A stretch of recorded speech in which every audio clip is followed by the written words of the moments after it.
자, 오늘은 이해는 따라오게 만드는 것. 자, 이것에 대해서 한번 얘기해 보도록 하겠습니다. 자, 우리 수능에 추론 문제가 나와요. 그죠? 고난도 추론 문제가 출제가 된다. 이건 다 알고 있죠? 자, 결과가 주어져 있다. 그 결과에 대응하는 원인을 발견하고 그 원인을 가지고 정답을 구하는 문제가 추론 문제겠죠. 아, 이런 문제가 뭐 적으면 4개, 많으면 6개 정도가 출제가 된다. 보시면 되겠습니다. 자, 그때 이런 문제 어떻게 풀 거냐? 근데 많은 강사들이 추론 문제에 대해서 그냥 이런 식으로 설명해요. 조건을 이해하고 문제 풀면 됩니다. 누가 그걸 몰라? 그치? 아, 조건을 이해하고 문제 풀고 싶지. 응? 문제가 되는 게 뭐예요? 조건을 이해하고 싶은데 어떻게를 우리가 모르는 거잖아요. 그죠?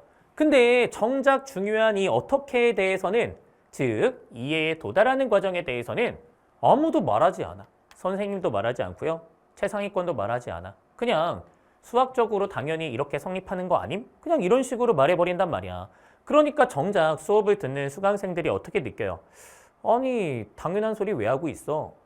응? 내가 이거 본다고 해서 내가 똑같이 따라서 문제 풀 수 있나? 이런 생각을 되게 많이 하게 된다는 거야. 그래서 너네가 그렇게 공부를 계속 하다 보면은 어때요? 1등급 왔다 갔다 하는 친구들이 이런 생각을 하게 되잖아. 아, 강의가 필요가 없구나. 이거 공부한다고 해서 성적이 올라가는 거 아니구나. 내가 열심히 하는 게 더 중요하겠구나. 이런 결론에 도달하게 된다는 거야. 근데 만약에 강의에서 이 어떻게를 말하지 않는다면 친구의 생각 맞아요. 이런 강의 뭐하러 봐? 그냥 자기 수학 잘한다고 자랑하는 거 아니야. 응? 야, 나는 이해할 수 있는데 너는 왜 이해 못함? 딱 그 정도 아닙니까? 그죠? 그러니까 이거는 강의라고 부르기는 좀 그렇고 뭐 장기자랑 정도로 보는 게 맞겠죠. 그죠? 그래서 우리가 지금 집중해야 되는 거는 그냥 조건을 수학적으로 바로바로 이해하는 그런 장기자랑식 수업이 아니라 이 이해에 도달하는 과정을 어떻게 체계화시킬까? 거기에 집중해야겠죠. 물론 그 체계화의 결과물이 사전공략법인데, 자, 어떻게 체계화시킬 수 있을지를 말해야 너네가 아, 이런 거 배우는 게 사전공략법이구나 알 거 아니야? 자, 그래서 저희가 수학으로 얘기하는 게 아니고 쉽게 접할 수 있는 분야를 가지고 한번 이 과정 자체를 살펴볼 거야. 자, 왜냐면 바로 수학으로 얘기하면 우리 친구들은 선입견이 되게 강하게 박혀 있어요. 뭐냐면 어렸을 때부터 수능 수학은 100% 필연적인 것만 가지고 문제를 풀어야 된다 이렇게 공부를 한단 말이야. 근데 그거 진짜 개소리예요. 왜냐면 야, 결과가 주어져 있을 때 원인을 찾을 때 어떻게 100%로 찾아? 말이 안 되잖아. 아니, 생각을 해보세요. 너네가 의사야. 열나는 환자가 찾아왔어. 너네가 그 열나는 환자의 질병 원인을 한 번에 100% 확실하게 찾을 수 있어요? 그런 의사가 어딨어? 그러니까 이건 애초에 말이 안 되는 거야. 이렇게 거꾸로 가는데 어떻게 100%가 존재해? 왜냐면 여기에는 뭐가 있기 때문이야. 원인을 가지고 결과를 보는 건 필연성이 있지만 결과를 가지고 원인을 볼 때는 케이스가 생길 수밖에 없기 때문이야. 케이스가 당연히 생기는 거예요. 너네가 열나는 환자가 찾아왔을 때 의사가 보자마자 질병의 원인을 정확하게 파악한 다음에 치료할 수 있어요? 너네 실제로 병원 갔을 때 의사가 그렇게 해요? 그렇게 안 하잖아. 오히려 그렇게 얘기하는 의사는 돌팔이겠죠. 즉, 결과를 가지고 원인을 100% 규명할 수 있다고 얘기하는 선생들이나 최상위권은 돌팔이야. 돌팔이라고, 상식이 없는 거잖아. 저는 제가 이렇게 얘기하는 게 비난이라고 생각하지 않아. 이거는 비판이지. 틀린 걸 틀렸다고 얘기하는 거야. 거꾸로 갈 때는 100%가 없어요. 근데 그렇다고 해서 아무 질병이나 막 갖다 붙이면 돼, 안 돼? 그건 또 안 되지. 열나는 환자가 찾아왔을 때 우리가 동네 병원에서 갑자기 아, 이거는 정말 1000만 분의 1 확률로 발생하는 희귀병 때문에 생기는 거군요? 막 이렇게 얘기하면 너네가 납득할 수 있어요? 납득이 안 될 거 아니야. 갑자기 보자마자 희귀병 얘기하면. 그죠? 그런 의사는 존재하지 않아. 그러면 도대체 어떤 식으로 진료하는 게 맞는 거야? 이렇게 하지 않아? 일단 기본적인 조사를 실시해요. 그죠? 문진표를 작성한다. 그 다음에 뭐 청진기 정도 돼볼 수 있겠죠. 그렇다고 이렇게 하진 않아요. 아, 열나는 환자가 왔어. 열나는 거의 원인은 한 2000가지 정도 되니까 모두 다 검사해 봐야겠다 하면서 이제 환자한테 환자분, 저희가 열나는 원인 조사하려면 한 2년 정도 걸릴 것 같습니다. 2년 입원하시고 검사비는 1억 정도 나오니까 준비하세요. 이렇게 얘기해요? 그렇게 얘기 안 하죠. 왜 그래요? 너네가 생각해 보세요. 결과에 대응되는 원인을 모두 다 조사하는 거는 너무 시간과 비용이 많이 든다는 거야. 그렇기 때문에 기본적인 조사를 실시하고 거기에서 발생할 수 있는 원인 중에서 가능성 높은 선택지를 먼저 처방하잖아. 그래서 의사가 어떻게 해요? 일단 감기약 드셔보시라고 하잖아. 그지? 만약에 이상한 거 먹었다고 하면 일단 장염일 수 있으니까 장염검사 해보고 장염약 먹으라고 하잖아. 그리고 또 어떻게 얘기해요? 단정 짓는 게 아니야. 왜냐하면 추론은 가능성 높은 걸 고른 거지 100% 확실한 걸 고른 게 아니잖아. 그렇기 때문에 아닐 수도 있다는 걸 전문가들은 다 준비하고 있지. 그래서 의사들이 꼭 뭐라고 해요? 만약에 이거 약 드시고도 계속 몸이 안 좋으면 다시 찾아와라. 그러면 이제 다른 선택지를 확인해 보겠죠. 이런 식으로 예후를 보면서 환자의 질병을 점차 정확히 파악해 나가는 거겠지. 이걸 저희가 추론 문제 푸는 과정이다라고 얘기할 수 있는 거예요. 이런 정해진 절차를 따라가면서 원인을 점차 알아가는 거지 한 번에 100% 확실하게 찾는 게 아니라는 거야. 너무 당연한 소리를 제가 이렇게 열심히 말해야 되는 게 좀 이해가 안 가. 그죠? 그러니까 수능 수학은 상식에 의거하면 정말 쉬운 시험인데 자꾸 이상한 사람들이 이상한 얘기를 하니까 어렵게 느껴지는 거예요. 정해진 시스템을 따라가. 그러면 원인이 나와요. 그게 너무 당연한 거야. 자, 너네 실험도 한번 생각해봐. 너네가 대학 갔어. 학부 때는 어때요? 너네가 다 배운 거 실험해. 그죠? 현상이 있을 거야. 그 현상의 원인을 아는 채로 실험해요. 그럼 이건 그냥 확인하는 실험이니까 뭐 실험해보고 예상한 결과가 맞습니다. 원인이 맞습니다. 뭐 이 정도로 하고 끝나잖아. 근데 실전을 생각해봐. 너네가 이제 진짜 박사가 됐고 그 다음에 교수 돼서 자, 내가 어떤 진실을 규명해야 돼. 어떤 현상이 있는데 그 현상의 원인을 몰라. 그 원인을 찾으려고 이제 연구하고 실험하는 거야. 자, 그러면 그때 너네가 원인을 알고 실험할 수 있어요? 100% 알고 실험해요? 그런 실험이 어딨어. 실전에선 그런 실험이 없다는 거야. 이건 다 뭐라는 거예요? 뒷북이라는 거예요. 이 선생님들이 얘기하는 건 풀어보고 나서 이제 이렇게 수학적으로 이해할 수 있구나. 그걸 너네한테 가르치는 거야. 풀어보고 나서. 문제 풀 때 그 순간이 문제인 건데 다 알고 나서 이제 수학적으로 보면 이런 거고 이런 거고 이런 거고. 그런 뒷북은 아무 의미가 없어요. 우리가 실전에서 중요한 건 뭐예요? 원인을 모르는 상태에서 어떻게 원인을 잘 찾을까? 그거잖아요. 그죠? 그래서 우리가 어떻게 실험을 진행해요? 이렇게 하죠.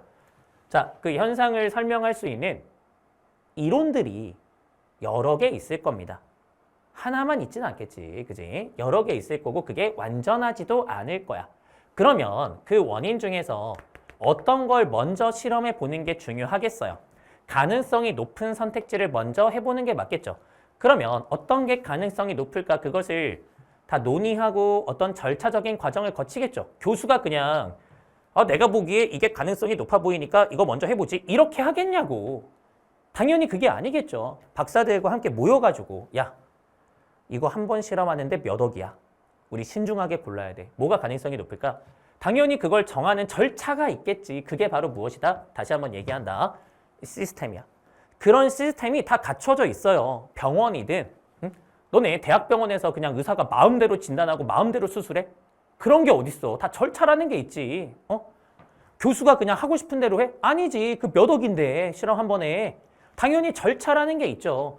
그런 시스템 속에서 가능성 높은 선택지를 근거 있게 먼저 고르는 거야. 근데 그게 100% 확실해? 100% 확실하지 않아. 하지만 어쨌든 그게 가능성이 높으니까 실험해 보는 거죠. 근데 그렇게 실험을 하면 진행 과정 속에서 어때요? 이해도가 조금씩 올라가죠. 이건 우리가 생각한 거랑 맞게끔 동일하게 진행이 되는데 이런 부분은 좀 다르네. 왜 다를까? 아, 이래서 달랐구나. 그렇게 이해도를 바탕으로 점차 원인을 파악하는 거야. 그래서 만약에 그 원인이 맞았으면 뭐 좋은 거고 틀렸으면 이제 그 이해를 바탕으로 다른 원인을 선택하고 그 다음에 또 실험을 진행하겠죠. 그렇게 우리가 진리에 다가가는 거 아닙니까? 어떻게 한 번에 그냥 결과를 보자마자 이거의 원인은 이거구만. 어떻게 알아요? 애초에 그건 상식과 맞지 않는다. 틀린 생각이라는 거예요. 알겠어요? 상식을 가지고 수능을 보는 거야. 수능은 다시 한번 얘기해요. 고3들이 보는 시험이야. 상식에 기반하는 게 맞겠지. 그리고 사실 제가 상식이라고 얘기했지만 지금 제가 얘기하는 건 진리예요. 그냥 맞는 말이잖아. 그죠? 그래서 너네가 수학 문제 풀 때도 마찬가지라는 거야. 낯선 문제의 조건을 100% 이해한 다음에 문제를 푸는 게 아니에요. 그렇게 할 수가 없다는 거야. 일단은 결과를 보고 가능성 높은 선택지를 떠올리는 게 첫 번째.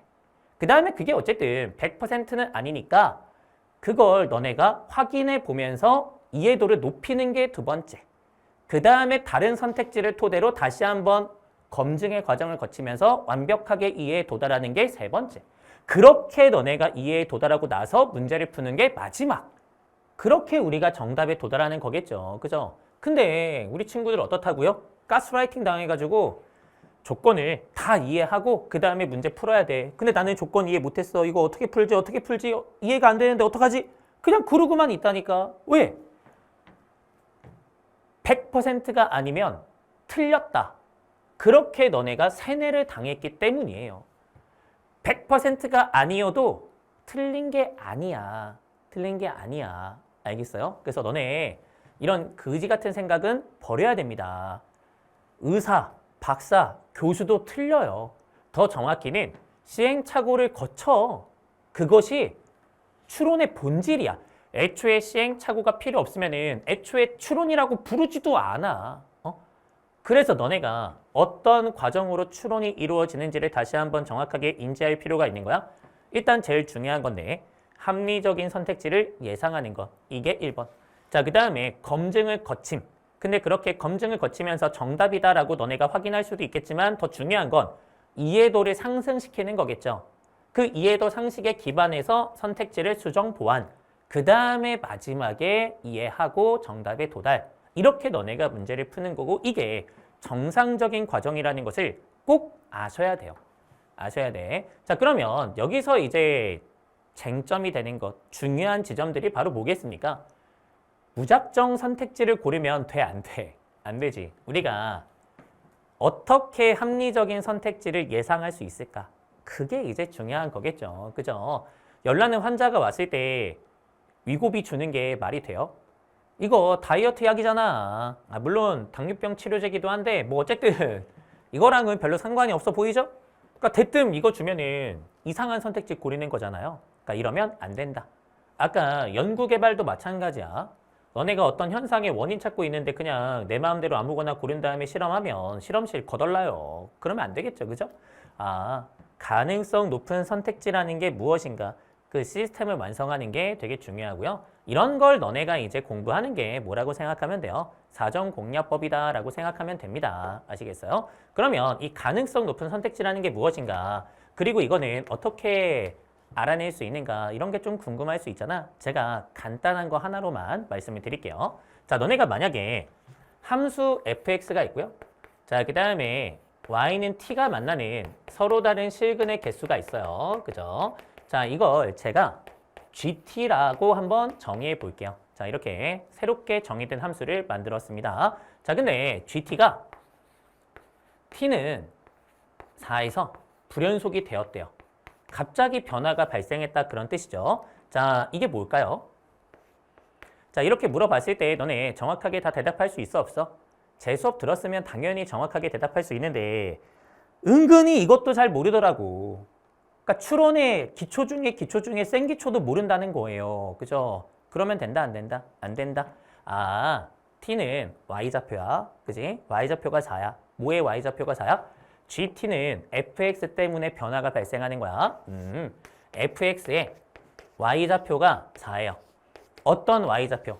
실근의 변화를 만드는 원인의 y좌표.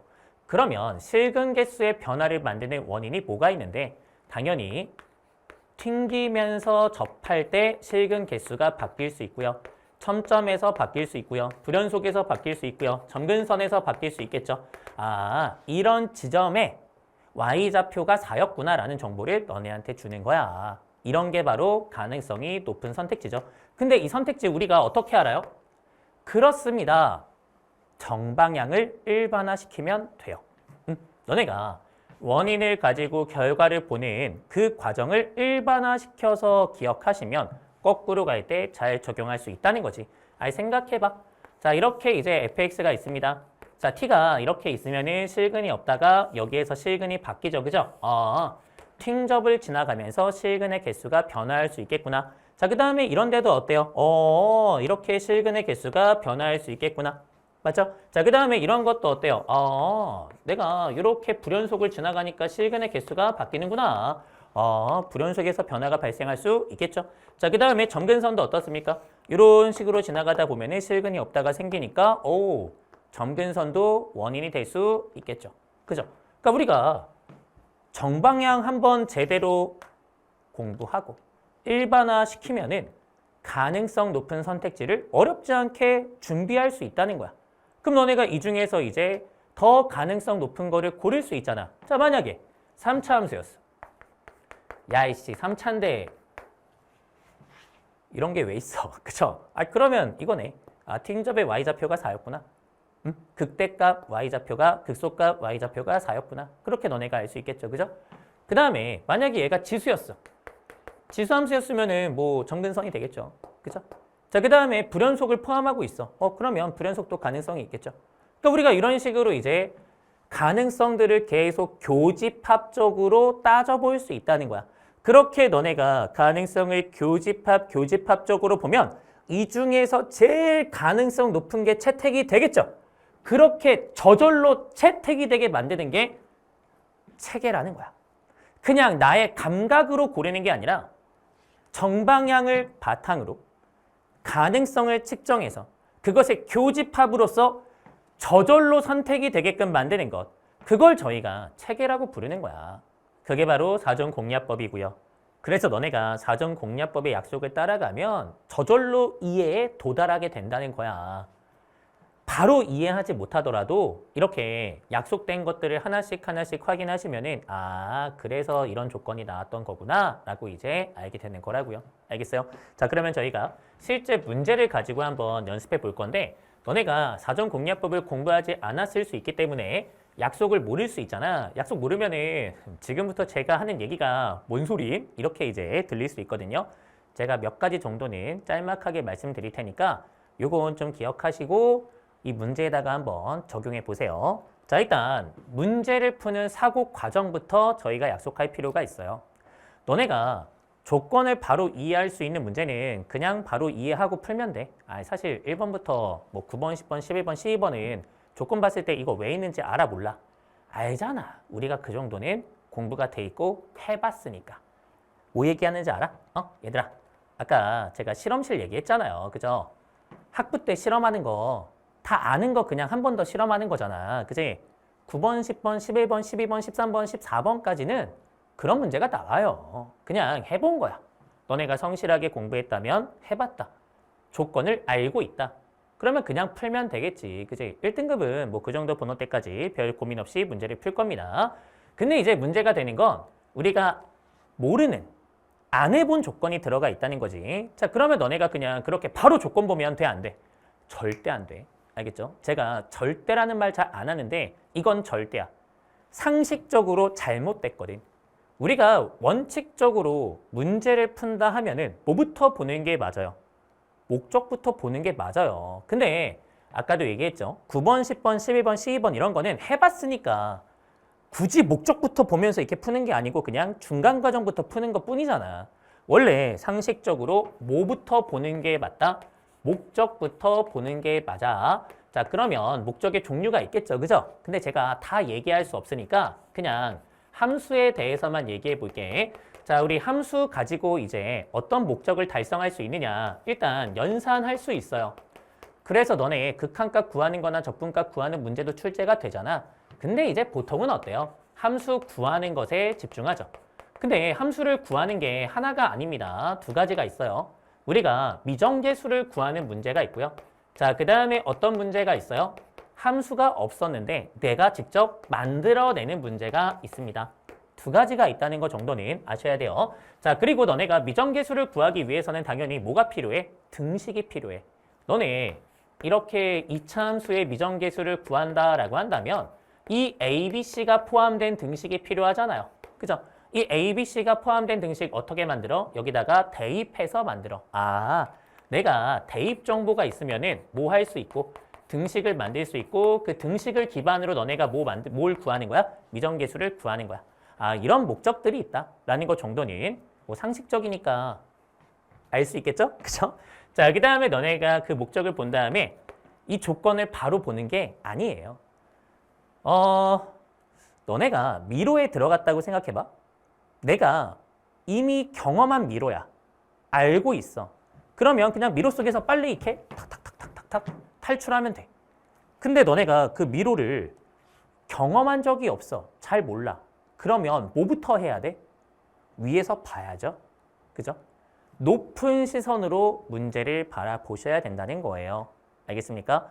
그 높은 시선이라는 건 너네가 바로 fk 빼기 1 곱하기 fk 플러스 1로 보는 게 아니고 아, 여기에 뭐가 있구나.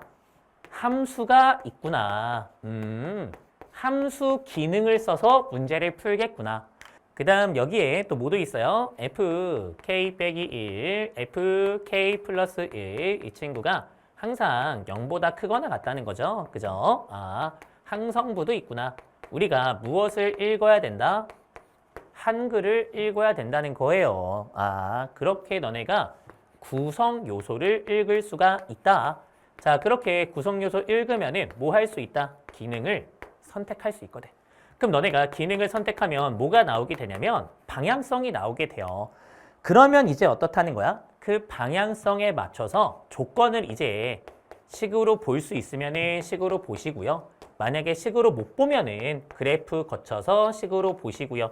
이렇게 너네가 식을 만든다. 그 다음에 그 식을 알맞게 정리해서 정답을 구한다. 요게 수학 문제를 해결하는 일반적인 과정이야. 모든 문제에 통용될 수 있어요. 근데 우리가 모든 문제를 이렇게 풀진 않겠지.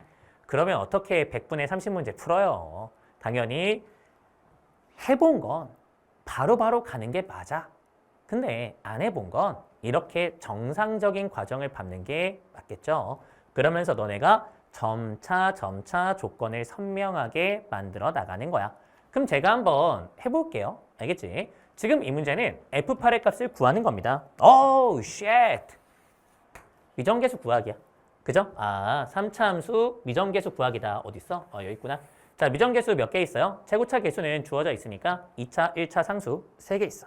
아, 등식 몇 개가 필요해요? 3개가 필요해요. 지금 등식 3개가 필요해. 근데 공짜 등식이 하나 있어. 자, 미분하고 마이너스 4분의 1 대입하면 마이너스 4분의 1 나온대. 오케이? 아, 그러면은 이제 등식 몇 개 만들면 돼요? 2개 만들면 돼. 근데 너네가 여기서 등식 만들 수 있어요? 부등식인데요. 그쵸? 자, 그렇기 때문에 여기서 등식을 몇 개 만드는 거예요? 2개 만드는 거예요. 알겠어요? 이 박스 안의 조건의 역할은 등식 2개 만들기야. 이거는 확신해도 괜찮아. 그지? 자, 그러면 너네가 어떻게 등식을 만들 거냐? 지금 함수도 있고 항성부가 있는데 항성부의 기능을 보니까 너네가 만약에 제 수업 만들었으면은 이 기능을 모를 수 있는데 이런 거 배워야 된다니까? 이런 거 배워야 너네가 낯선 문제를 스근하게 푸는 거야. 응? 5개가 있어요. 응? 5개 그냥 말로 간단히 하면은 성립 조건으로 부등식을 만든다. 함수 연산으로 부등식을 만든다. 등호에서부터 등식을 만든다. 교재에 다 적혀 있는 거예요. 저는 강의할 때 교재에 없는 걸로 강의하지 않아. 모든 생각을 강의에 적어놨기 때문에 사전공략법의 시스템으로만 문제를 푸는 거지. 갑자기 저의 어떤 이상한 발상? 뭐 이런 거 사용하지 않아요. 알겠죠? 이런 것도 다 당연히 교재에 적혀 있고요. 등호에서 등식 나오는 거예요. 그죠? 등호. f 함수가 0 되는 거 보는 거네. 근데 지금 k가 정수거든. 아, f는 정수근이 있네요. 그죠? 그 정수근을 가지고 이제 뭐 하는 거야? 미정계수 구하는 거고, 나는 이 정수가 뭘까? 그것만 찾으면 되는 거야. 그치? 근데 너네가 그걸 식으로 찾을 수 있을까? 당연히 못 찾겠죠. 뭐 fx, x3승 더하기 ax 제곱 더하기 bx 더하기 c라고 놓고 여기다가 때려 박으면 뭐 나와? 안 나오잖아. 그치? 자, 그러면 이제 그 정수를 그래프 추론으로 찾는 거구나 라고 이제 알게 되는 거야. 점차 선명하게 이해가 된다는 게 뭔지 알겠어요? 이렇게 누구나 판단할 수 있는 쉽고 알고 있는 것으로부터 모르고 어려운 것을 결정해 나가는 것, 그걸 저희가 추론이라고 부르는 거고, 빈칸 채우기 할 때 빈칸만 야리면 답이 나와? 안 나오죠. 앞뒤를 봐야 될 거 아니야. 이런 게 앞뒤를 보는 작업이다라고 생각하시면 됩니다. 자, 그러면 너네가 그래프 추론 과정에 대해서 이해할 필요가 있는데 제일 중요한 건 여기거든. 응? 우리가 어쨌든 결론을 알고 있기 때문에 요 뒤에서부터 고르는 게 더 편해요. 우리 그림만 그린다고 답이 나오니? 너네 이렇게 그림 그리면 답이 나와? 화가야? 안 나와. 그래프 그리면은 그 그래프에서부터 식을 만들어 내셔야 돼.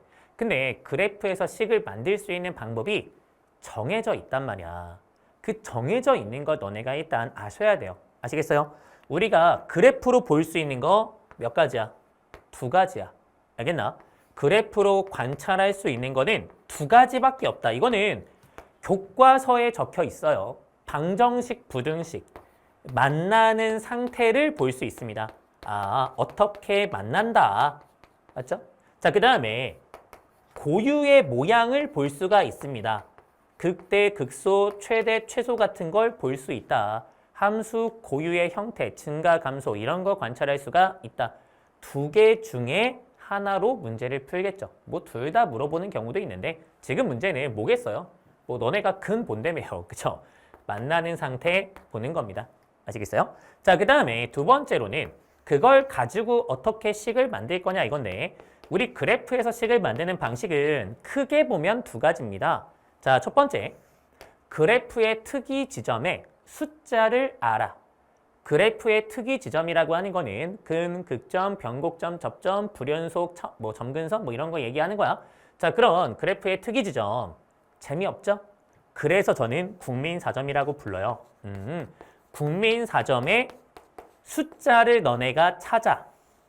그 숫자를 찾은 다음에 뭘 만들어? 식을 만들어. 뭐 등식이 필요하면 등식을 만드시고요. 부등식이 필요하면 그 숫자 가지고 부등식을 만드는 거죠. 자, 근데 그렇게만 만드는 건 아니에요. 왜냐면 실제로 너네가 이런 문제를 많이 볼 거야. 자, 여기에 함수가 있고요. 자, 여기에 함수가 있는데 얘네가 막 왔다 갔다 하는 거야. 그렇게 왔다 갔다 하다 보니까 어떻더라? 정답 상황이 이런 상황이더라. 즉, 이 친구의 극대 얼마인지 몰라. 숫자 몰라. 이 친구의 극소 얼마인지 몰라. 숫자 몰라. 근데 2개가 똑같다. 그 똑같음으로 등식을 만들 수 있겠지요. 서로 다른 함수의 국민사점 일치로서 뭘 만들 수 있다? 식을 만들 수가 있다. 자, 그러면 너네가 이 의사결정 할 수 있어 없어? 할 수 있지. 선생님 뭐 서로 다른 함수가 어딨어. 그치? 국민사점 보는 거군요. fx의 국민사점 숫자를 가지고 제가 만나는 상태 보면서 그렇게 이 정수를 찾는 거군요. 자, 그러면 너네가 지금 궁금하죠? 국민사점의 숫자가 얼추 나와 있다는 거야. 근데 쉬운 문제는 그 숫자가 뭔지 이그제클리하게 제시가 돼요. 너네 6월 모의고사 15번 보시면은 나조건에 정확하게 국민사점의 숫자가 나와 안 나와? 불연속 y좌표가 나오잖아. 그렇게 대놓고 숫자가 나오는 문제는 쉬운 문제. 이렇게 간접적으로 주는 문제는 어려운 문제야. 근데 여기에서 너네가 또 하나 중요한 걸 알 수 있어요. 뭐냐면 우리가 지금 정수를 보고 싶어 해. 자연수 정수는 직접적으로 설명해 주지 않아. 왜? 그러면 뭐하러 자연수 정수라고 이름 붙였어? 그냥 숫자라고 하면 되지. 실수라고 하면 되지. 응? 너네가 만약에 생각해 보세요. 자, 자연수 AB가 있는데 AB는 6이고요. A 더하기 B는 5래요. 야, 이럴 거면 뭐하러 자연수라고 이름 붙였어. 그냥 실수라고 해도 2하고 3인 거 다 아는데. 그렇지 않아? 그러니까 당연히 자연수 정수는 식이 부족하게 제시가 된다는 거야. 그죠? 그럼 식이 부족하게 제시가 될 때 어떨 수 있다? 일단 첫 번째, 문자 개수보다 적은 등식이 나올 수 있어요. 요거 하나. 자, 그 다음에 그냥 등식을 안 줘도 돼요. 너네가 주변에 숫자가 있으면은 얘가 3인 거 알 수 있거든. 그죠? 그래서 자연수 정수를 파악할 때는 등식 고정 관찰. 너네가 A, B는 6이다. 근데 A, B가 자연수면은 1, 6, 2, 3, 3, 2, 6 하나. 고정하고 관찰하고 고정하고 관찰하면서 구하겠죠. 이렇게 자연수 정수를 구하거나 아니면 그 자연수 정수 주변에 있는 숫자를 가지고 구하거나 주변수 가지고 구하거나 두 개 중에 하나야.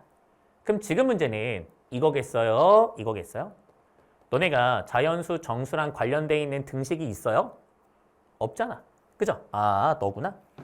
주변수가 문제에 제시가 돼 있다. 이렇게 파악할 수가 있대요. 그럼 너네가 지금 여기에 나와 있는 숫자가 이 두 놈이 있단 말이야. 이거 주변수가 내가 보고자 하는 정수야. 그럼 마이너스 1, 0, 1 정도로 예상해 볼 수가 있겠죠. 단정 짓는 거 아니야. 지금 가능성이 높은 선택지를 말하고 있는 것뿐이야. 아, 그러면 여기에 마이너스 1, 0, 1이 주변에 존재하니까 이 세 개가 전부 다 정수근이 되면 돼, 안 돼? 안 되지. 등식 2개 필요하다며. 아, 3개 중에 2개 정도 골라서 내가 예상한 거 검증해 보고 검증이 맞으면 정답 내시면 되고요. 아니면은 수정하면 되고요. 그렇게 수정하면서 어떻게 하면 되겠어요? 이해도 올려가시면 되고요. 그렇게 이해도 올려가서 마지막에 이해에 도달하고 정답 내는 거야. 알겠어? 이런 과정을 거치면서 조금씩 이해도를 높여가면서 아, 그런 조건이었어 라고 아는 거지. 대뜸 보자마자 어떻게 우리가 이 조건의 일반적인 의미를 찾아내요. 그러려면 너네가 10수 정도 해야 돼.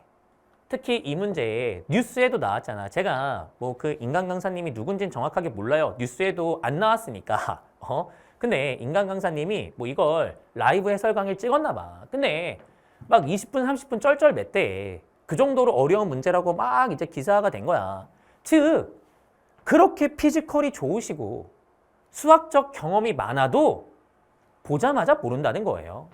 근데 그 보자마자 모르는 상태에서 그냥 우리가 일반적으로 수학에 대해서 얘기하는 이런 거지 같은 생각으로 접근하시면은 한 문제에 30분, 40분이 걸린다는 거야. 20분, 30분, 40분. 근데 강사는 그래도 돼요. 왜? 아, 어차피 수능 안 볼 거 아니야. 그리고 수능 봐도 괜찮아. 워낙 피지컬이 좋으니까 이거 한 문제 30분의 시간이 소비가 돼도 아, 나머지 금방 풀 거 아니야. 그러면은 100분 안에 다 맞긴 하겠죠. 근데 너네는 아니잖아요. 아니잖아. 우리는 나까지 포함하는 건 좀 그렇긴 한데 우리는 그렇게 이제 나머지를 엄청 빠르고 정확하게 푸는 게 또 힘들단 말이야. 그럼 여기에서 30분 쓰면 돼, 안 돼? 안 되잖아. 그냥 이 생각을 쭉 한 3, 4분 정도 한다. 그 다음에 그래프 뭐 3개 중에 2개가 정수근이니까 3C2 뭐 3가지 케이스가 있거든요. 뭐 3가지 케이스 다 확인하는 거 뭐 3분 걸리겠죠. 그러면 10분 안쪽으로 풀 수 있잖아. 그렇게 푸는 게 맞겠지. 그지? 그래서 너네가 아, 이런 종합적인 시스템을 가지고서 문제를 바라보고 점차 이해에 도달하는 거지. 보자마자 이해한다? 그거는 구라예요. 근데 그렇게 모든 문제를 보자마자 이해해서 풀 수 있다? 그거는 솔직히 양심 없는 사람인 거지. 그지? 아니면 본인이 인지를 못하는 거야. 이걸 본인이 하고 있는데 말로 설명을 못하니까 그냥 직관적으로 나는 알고 있다. 이런 식으로 얼버무리는 거겠죠. 추론 문제는 다 이렇게 풀어요. 이건 정답이거든. 여기에 제가 무슨 특이한 생각을 갖다 붙인 거 있어요? 근데 이거는 너무 당연하잖아요. 조건은 결국에 식으로 나오거나 그래프 거쳐서 식으로 나오거나 이거는 정해져 있는 거예요. 그죠? 그러니까 이렇게 정해진 절차를 잘 따라가고 의식적으로 확인하시면은 이해는 알아서 된다는 거야. 이해하려고 억지 부리지 말란 말이야. 그냥 절차를 따라가라. 이거 역시 마찬가지다. 너네가 이 문제를 봤을 때 6월 모의고사에서 무슨 생각했는지는 모르겠어요. 그죠? 근데 이것도 그냥 절차 따라가면 돼. 심지어 얘는 이렇게 일반적으로 다 생각할 필요도 없어요. 그냥 그래프 추론만 생각해도 돼. 자, 왜 그런지는 제가 하나씩 하나씩 말해줄 건데, 근데 그걸 말하려면 그래프 추론에 대해서 너네가 알고 있어야 돼요. 그쵸? 자, 그래프 추론 과정에 대해서 제가 맨 뒷것만 얘기했잖아. 앞에 두 개도 한번 얘기해 줄게. 자, 너네가 조건이 있는데 그 조건을 식으로 옮기지 못하는 거예요. 그죠? 왜 그럴까요? 정체를 몰라서 그래요. 아니, 너네가 만약에 생각해 보세요. 미분 가능한 fx가 있어요. 근데 얘가 1에서 극소야. 뭐 그릴 거야? 아, 뭘 그려? 미분하고 1 대입하면 얼마예요? 0이잖아요. 1보다 작으면은 뭐 기울기 음수였다가 양수되는 것도 알고 있잖아요. 식을 바로 만들 수 있어요. 그러니까 이런 거는 그래프가 그다지 중요하지 않아. 우리가 어떨 때 그래프가 중요하겠어? 이럴 때겠죠. fx가 연속이래. 그러면 지금 궁금하지 않아? 1에서 극소인데 야, 너 어떻게 극소가 됐어? 궁금하죠? 왜냐면 실제로 이렇게 미분 가능하게 극소가 될 수도 있는데 뭐 이럴 수도 있는 거 아닙니까? 이런 건 너네가 확인해 봐야 될 거 아니야. 그 확인을 뭘로 하는 거야? 그래프로 하는 거야. 그렇게 너네가 그래프로 확인해서 이 숫자가 이건지 정체를 파악하는 거죠. 그렇게 정체를 파악한 다음에 뭘로 가는 거야? 식으로 가는 거야. 그걸 저희가 그래프 추론이라고 부르는 거예요. 아시겠습니까? 야, 그러면 너네가 일단은 여기에 내가 정체를 모르는 숫자, 오케이? 혹은 정체를 모르는 문자가 있었다. 그래서 식으로 못 옮기는 거고, 그래서 내가 어디로 간다? 그래프로 간다. 그 다음에 식으로 간다. 이렇게 가는 거 아닐까? 너네가 일단 그래프 그리는 이유를 인지하는 게 중요하다. 인식해야죠. 내가 왜 그리는지도 몰라. 그런 사람이 무슨 수능 공부를 한 거겠어. 그지? 이 정도는 인지해야 된다. 자, 그 다음에 그래프로 갈 건데 그때 너네가 정해줘야 될 게 있어요. 바로 뭐냐면 누굴 그릴 거냐 이거야. 주인공 함수를 결정해줘야 된다. 주인공을 결정한다. 이것도 내가 처음 썼는데 말 따라하는 사람들이 있더라고. 진짜 따라해도 돼요. 알겠죠? 자, 주인공 함수 우리가 결정해줄 필요가 있다는 겁니다. 자, 그 다음에 그 주인공 함수를 결정할 때 너네가 명심해야 되는 게 있는데 바로 이겁니다. 야, 너네가 정체를 몰라서 그 정체를 보고 싶어서 그래프를 그리는 거야. 그럼 당연히 저 숫자나 문자가 좌표 평면에 표시가 돼야 돼요. 그죠? 좌표 평면에 표시가 된다는 건 저 자식이 x, y 혹은 어떤 곡선이나 직선 위, 그 다음에 기울기로 표시가 돼야 그래야 너네가 눈으로 볼 거 아니야. 눈으로 보면서 정체를 정할 거 아니야. 그죠? 이런 낯선 숫자 문자는 좌표 평면에 표시가 돼야 돼. 그렇게 표시가 되게끔 주인공 정하는 거예요. 알겠어요? 그 다음에 마지막으로 아까 얘기했던 식 생성 방식을 너네가 생각해 주는 거죠. 만나는 거니 아니면은 고유 모양 보는 거니. 자, 그 다음에 너네 국민사점 숫자 파악하는 거니 아니면은 뭐 파악하는 거니. 서로 다른 두 함수의 겹침을 파악하는 거니. 이걸 너네가 이제 판단할 필요가 있는 거고 그렇게 판단이 끝나면은 추론 과정이 끝나게 되는 거지. 자, 그러면 제가 28번 봤을 때 자, 이건 바로 그래프 문제라고 알 수 있는데 어디까지나 제 수업을 들었을 때 그렇다는 거고요. 자, 모를 수도 있으니까 자, 목적부터 가볼게. 알겠죠? A, B를 구하는 겁니다. 등식 몇 개가 필요하다. 2개가 필요하다. 근데 여기에 구성 요소 뭐가 있다? 항등식이 있다. 그럼 너네가 항등식의 기능에 대해서 생각할 필요가 있는데 이것도 다 배워요. 너네가 당연히 대입해서 뭐 미분하고 대입하든 정적분하든 뭔가 대입 기반으로 값을 구할 수 있습니다. 자, 그 다음에 항등식은 함수예요. 여러분들 그 정도는 알고 있죠? 항등식이 함수를 포함하고 있어요. 너네 이것도 모든 실수에서 성립하는 거 아니야. 2차 함수가 있어? 모든 x 들어가죠? 모든 실수 들어가죠? 항등식이네. 그죠? 항등식의 일종으로 볼 수 있다는 거야. 즉 우리가 항등식에서부터 무엇을 볼 수 있다? 함수를 볼 수가 있고요. 그걸 저희가 함수 생성이라고 얘기합니다. 근데 함수를 생성할 때 제일 많이 쓰는 방식은 fx는 하고 정리하는 거야. 너네가 어쨌든 이런 조건을 쓰려면은 fx가 필요한 거 아니야? 근데 fx는 하고 정리하려고 보니까 오차야. 오이? 제가 함수로 봐야 되는 거 자명하거든요. 왜? 대입할 게 없어. 너네가 a, b를 구하려면은 여기에다가 뭔가를 대입해야 돼. 근데 f의 함수값이 주어져 있는 게 아니니까 우리가 대입해서 등식 두 개를 만드는 건 불가능해. 그러니까 이게 아니란 말이야. 그러면 항등식의 구성 요소의 쓰임은 함수로 보는 건 확정인데 fx를 구할 수는 없어. 자, 그러면 너네가 어떻게 한다? 이것도 이제 배우는 거죠. 정리가 되지 않을 때는 함수 그래프로 본다. 그 그래프적인 성질이 공유가 됨으로써 등식이 나오게 될 것이다. 그럼 너네가 지금 우리가 이 항등식 어떻게 바라보는 게 맞아요? 그래프 관점으로 바라보는 게 맞아요. 근데 이것도 약간 기출에 나왔던 거고 유형화가 돼 있기 때문에 너네가 사전공략법 본편까지 가지 않아도 필류공까지만 공부해도 이거는 인식이 돼요. 그래프 문제구나. 이렇게. 그럼 너네가 어떻게 그려서 어떤 결론을 끌어낼 것이냐. 이게 중요할 거 아니야. 그죠? 따라가. 이 초딩들도 할 수 있어요. 이게 도함수가 있다는 게 뭐지?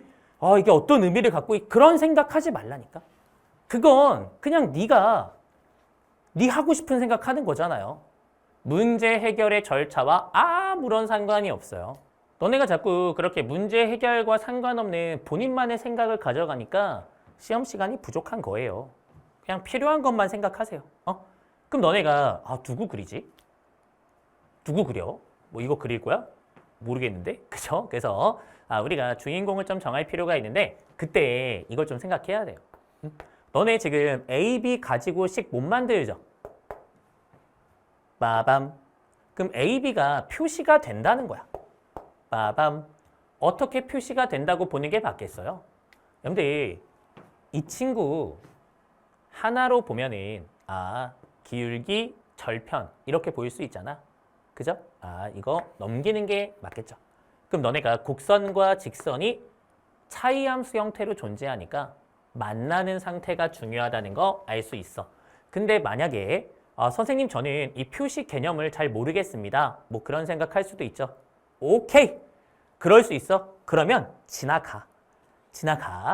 자, 그러면 여기에서 너네가 의사결정할 수 있을 거 아니야. 내가 함수 고유의 모양을 보면서 식을 만들 것이냐, 만나는 거 보면서 만들 것이냐, 내가 두 개 중에 하나를 판단해야 돼요. 근데 고유 형태는 최대, 최소, 극대, 극소 이런 거야. 여기에 너네가 최대, 최소, 극대, 극소랑 관련된 개념이 있어? 없단 말이야. 그런 표현이 없잖아. 최대값이 4다. 말이 있어야지 뭐 이거 쓸 거 아니에요. 너예요. 만나는 상태예요. 알겠어요? 근데 선생님 만나는 상태를 딱 생각하니까 갑자기 이게 눈에 들어오는데요? 그런 거죠. 그러니까 너네가 조건을 본다고 아는 게 아니야. 이걸 결정함으로써 조건을 드러나게 만드는 거예요. 이거 근하고 관련돼 있지 않을까요? 이런 생각할 수 있어 없어? 할 수 있잖아. 이거 보자마자 사이값 정리 생각한다? 그거는 우기기야. 그거는 억지 부리는 거야. 실제로 이런 조건이 있을 때 무조건 사이값 정리 생각해요? 아니잖아.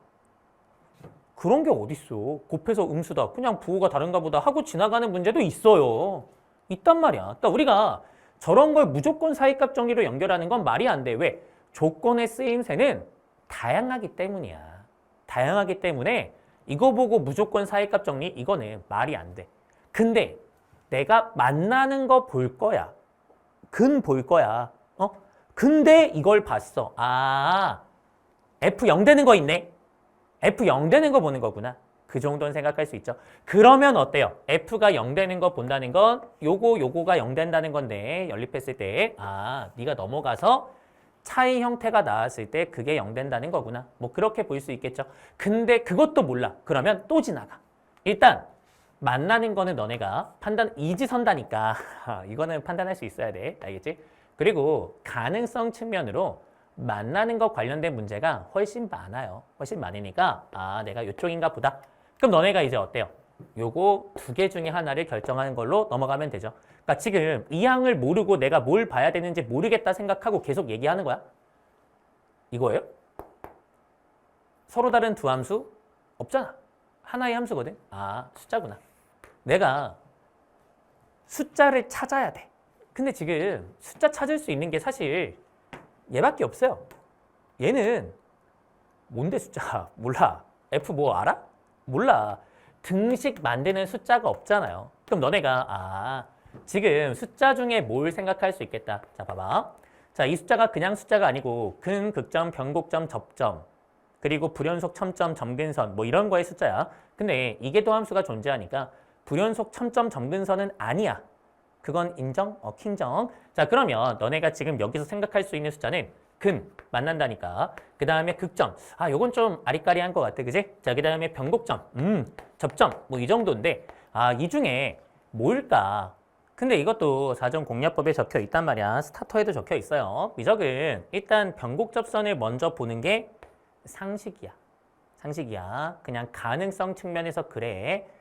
그렇잖아요. 보통 공통에서 여기에 정답 포인트를 두는 문제가 출제가 되기 때문에 우리 미적에서는 변곡점이 정답인 경우가 일반적이에요. 잘 모르겠으면.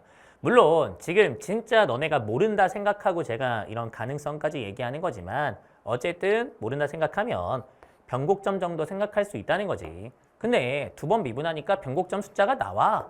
그러면 너네가 변곡 접선 생각할 수 있잖아. 그러면 이항하는 게 좋지 않겠어요? 이거 넘어가서 변곡 접선 보라는 문제구나 라고 이제 어느 정도 예상은 해볼 수 있잖아. 물론 확신하는 거 아니에요.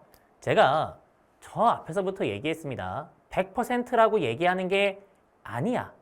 근데 어쨌든 이 절차를 따라가다 보니까 만나는 상황 보는 거고 내가 숫자 찾는 거고 여기까지만 알아도 괜찮아. 그러면 숫자 확인해 보시면 될 거 아니에요. 그죠? 그렇게 확인해 보면 너네가 A, B를 구할 수 있는 게 변곡점에서 발생하는 거 구할 수 있단 말이야. 극점이면 염도 어때요? 그래프가 이렇게 생기는데 AX 더하기 B가 이렇게 지나가면 A가 0이야. 그럼 답이 0이야? 없잖아. 그치? 그러니까 이거 아니고. 그러면 너네가 이 중에서 얘가 답이라는 거 금방 알 수가 있다는 거죠. 그러니까 그렇게 그냥 푸는 거야. 점차 선명하게. 그리고 제가 뭐 굳이 설명을 다 하지 않아서 그런 것도 있지만 주인공 함수 정하는 방식이 네 가지가 있어요. 일단 첫 번째가 이항이야. 그리고 제가 이 이항을 설명할 때 평가원 기출에서 그래프 추론 나오면은 이항을 제일 먼저 생각하라고 얘기해요. 왜냐면 평가원은 병신 같은 걸로 변별하지 않아. 가장 기본적이고 중요한 거 가지고 변별하지. 너네가 AX 더하기 B 자연스럽게 옮길 수 있어야 돼. 왜? 평가원은 그렇게 하라고 시킨다고 제가 알려주기 때문이죠. 자, 그 다음에 이항이 아니면은 의미 부여야. 평가원은 여기서 거의 다 주인공 함수 정하기가 끝나요. 근데 뭐 이제 치환도 있고 뭐 합성 상태 분석도 있고 뭐 그래요. 근데 이런 건 뭐 그다지 중요하진 않고 이쪽을 너네가 신경 쓰는 게 필요하고 이항 당연히 생각할 수 있습니다. 그럼 너네가 사실 어때요? 이거 먼저 정하는 게 더 쉬워. 선생님 A, B 표시가 안 되는데요? 이거 지금 뭔데 이거 A, B가? 여기 쓰면은 표시가 안 돼. 근데 넘기면은 A, B가 표시가 된다. 그리고 내가 이항했으니까 평가원 의도하고도 맞아. 이항하면서 표시하고 그러면 만나는 거 보는 거니까 어떤 만남 볼까? 이 중에서 내가 골라주면 되겠구나. 뭐 한 번씩 확인해봐도 충분히 우리가 정답에 도달할 수 있을 거고요. 이렇게 문제를 푸는 거지. 그냥 갑자기 보자마자 이거는 이런 의도를 갖고 있지 뭐. 이건 사이값 정리 무조건 생각해야 되지 뭐. 이거는 다 뒷북이라는 거예요. 다 뒷북. 이런 생각을 다 하고 난 다음에 그 다음에 사이값 정리인 거 내가 아니까 사이값 정리야 라고 얘기하는 거지. 인간이 어떻게 이거 보자마자 사이값 정리라고 확신해요? 응? 본인이 이런 과정을 다 거친 건데 이걸 말로 못하니까 그냥 그걸 다 생략해버리고 사이값 정리라고 말하는 것뿐이야. 저도 다 알아요. 왜냐면 저도 경험했기 때문이야. 저도 어렸을 때 뭐 머리가 나쁜 편은 아니었을 것 같아요. 그죠? 머리가 괜찮은 편이었어. 그래서 저런 거 보면은 그냥 바로바로 알죠. 근데 그걸 설명해 줘야 된다는 사실을 몰랐어요. 그래서 저도 장기 자랑식 과외를 좀 했어. 21살 때부터 이제 제가 과외도 하고 뭐 학원 알바도 하고 했는데 그때는 장기자랑 잘했죠. 그때 배웠던 친구들 미안합니다. 그죠? 근데 그렇게 해도 의대 가는 친구가 있더라고. 얼마 전에 결혼도 하더라. 이제 보면서 야, 그지같이 가르쳤는데 알아서 잘하는구나. 뭐 이런 생각을 좀 하긴 했는데 어쨌든 근데 그렇게 이제 제가 가르치다 보니까 좀 의문감이 들기 시작했지. 왜냐면 보자마자 아는 거는 그냥 내가 아는 거고 학생들은 모를 텐데 이걸 그냥 윽박지르듯이 알려주는 게 수업인가? 이런 생각이 드는 거야. 근데 이제 그때 제가 회계사 준비하면서 학원 그만두고 공부를 하기 시작했어요. 근데 그렇게 공부해 보니까 이게 문제가 확실히 있다는 걸 제가 인지하게 된 거지. 왜냐면 이런 거 가르치는 분들은 그렇게 장기자랑하지 않아요. 정말 디테일하고 체계적이야. 응? 단계별로 밟아가면 알아서 답이 나오게끔 다 준비하고 그대로만 하면 된다는 확신을 준다는 거죠. 그러니까 어때요? 수험 기간이 줄어들 수밖에 없어요. 응? 하라는 대로만 하면은 합격이야. 그래서 제가 적게 준비하고 붙은 거예요. 제가 뛰어난 게 아니라 가르치는 분들이 미쳤어요. 제가 뭐 회계 전공한 것도 아닌데 제가 2차 주관식 시험 재무회계 99점 맞았거든요. 100점이야 사실. 근데 100점 안 주니까 이제 99점 준 거지. 근데 제가 재무회계 뭘 알겠어? 뭐 아는 게 없지. 근데 하라는 대로 그냥 절차 밟으면 이해가 따라오고 정답이 나와. 그걸 제가 경험하고 내가 여태까지 가르친 건 아무것도 아니구나 깨달은 거예요. 안 배워보면 절대 몰라. 지금 수능 강사들 사실 그 사람들의 경험치는 수능이 다잖아. 수능도 안 본 사람도 있고요. 그러니까 저렇게 윽박 지르면서 그게 수업이라고 착각하는 거예요. 착각하는 거야. 그 사람들이 회사라도 한번 다녔으면은 이렇게 못 가르쳐. 너네 대기업 한번 가보면은 매뉴얼이 있어요. 내 능력이 특출나다고 내 마음대로 하는 게 아니야. 왜냐면 이미 검증된 시스템이 있다는 거지. 거기에 편승하면서 구성원 모두가 일정 이상의 퍼포먼스가 나오게끔 이미 다 만들어져 있다는 거야. 그렇게 세상이 돌아가고 있어요. 회사든 병원이든 연구실이든 어디든 그렇게 돌아가는 거지. 그냥 내가 아니까 내가 이해했으니까 너도 이해할 수 있어. 그건 정말 개 같은 생각이라 이거지. 그래서 제가 이제 여기서부터 연구 개발했냐? 아니죠. 저는 학원 강사할 마음이 없었기 때문에 이제 디트를 이제 또 보게 되었네. 뭐 이 중간에 인생사는 궁금하시면은 제가 나중에 제 파란만장한 20대 이야기, 그죠? 여기서부터 시작해서 제가 강사하면서 이제 학원 원장 도망가가지고 좆됐던 적이 있거든요. 거기까지 한번 쫙 얘기해 줄 테니까 그거는 추후에 한번 기대해 보시고 어쨌든 이제 어찌어찌 하다 보니까 이제 디트를 보게 됐어요. 근데 이때도 제가 노베잖아요. 저는 생명 공부 해본 적도 없고 유기화학도 몰랐어. 물리화학도 뭐 1학년, 2학년 때까지 공부했지 사실 안 했을 거 아니에요. 그죠? 그러니까 노베야. 근데 그냥 가르치는 사람이 다름. 그러니까 품격이 달라. 우리 친구들 이렇게 짜여진 대로 가면은 정답이 나와요. 왜도 얘기해 주는데 몰라도 괜찮아요. 하면서 이제 딱 시스템적으로 알려줘. 그냥 편승하면 됨. 근데 제가 정말 놀란 건 그렇게 다 알려주는데 학생들이 자기 고집을 피워. 그러면서 알아서 떨어져 준다니까? 저는 진짜 개꿀이었어요, 진짜. 아니, 하라는 대로 하면 그냥 합격인데 그냥 자기 똑똑하다고 자기 고집, 얘네도 자기 고집. 그러면서 그냥 우수수수 떨어지더라고. 그래서 실제로 제가 저랑 같이 준비했는데 망한 친구가 있었어요. 제 후배인데. 근데 걔도 과학고 나왔고 똑똑한데 망했어. 근데 걔는 재수할 때도 망했어. 그래서 제가 삼수할 때는 얘기했거든. 너 그냥 하라는 대로 하겠다는 마인드가 좀 있어야 된다. 그게 시험 볼 때 되게 중요하다. 정신교육을 좀 시켰거든. 바로 붙었잖아. 그러니까 멍청해서가 아니야. 고집 피워서 떨어지는 거야. 이미 완벽한 시스템 준비가 돼 있고 따라가면 저같이 노베도 붙어요, 그냥. 그죠? 수학도 마찬가지일 거 아니야. 그래서 제가 이제 강사 시작할 때 이거 만든 거예요. 이거 만든 거야. 윽박 지를 게 아니라 그냥 자연스럽게 따라가면 누구나 선택할 수 있게끔, 누구나 정답에 가까이 갈 수 있게끔 그렇게 구조화시킬 수 있지 않을까. 그러니까 이제 이런 놀라운 시스템이 뿅 하고 나오더라. 응? 그리고 실제로 너네가 이 약속을 외우는 게 좀 귀찮을 수 있죠. 근데 외우기만 하면 많지도 않음. 뭐 많으면 내가 말도 안 해. 몇 개 외우면은 딱딱딱 고르면서 저 조건의 정체가 드러나게끔 그렇게 우리가 문제를 풀 수 있다. 그런 얘기야. 다 경험하고 다 해본다? 시험 범위가 무한대야. 그렇게 시험 범위를 무한대로 만드니까 너네가 수학에 어마무시한 시간을 쓰잖아요. 그렇게 어마무시하게 시간 투자하니까 국탐 공부를 못하고 국탐 공부 못하니까 재수하고 삼수하잖아요. 물론 재수하고 삼수해서 의대 가면 뭐 그것으로 괜찮을 수 있겠지만 애초에 그러지 않을 수 있다는 거야. 시험 범위를 사정 공략법으로 줄여라. 딱 그렇게 한정 짓고 그것만 열심히 공부해야 너네가 국탐도 살고 수학도 살아요. 아시겠습니까? 자, 그러면 제가 여기까지 이제 한번 기출문제 가지고 얘기했으니까 20번은 이제 새로운 문제거든. 근데 이걸 또 여기서 다 얘기하면 재미없잖아.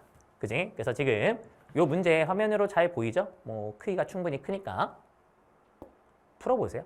풀어보시고 다음 영상에서 제가 어떻게 해야 되는지 한번 쭉 설명을 드릴 거야. 알겠나? 근데 선생님 저는 사전공략법 안 봐서 선택지 모르겠는데요? 그런 분들도 있잖아. 제가 이 문제에 필요한 선택지를 공지사항에 적어 놓을게. 알겠죠?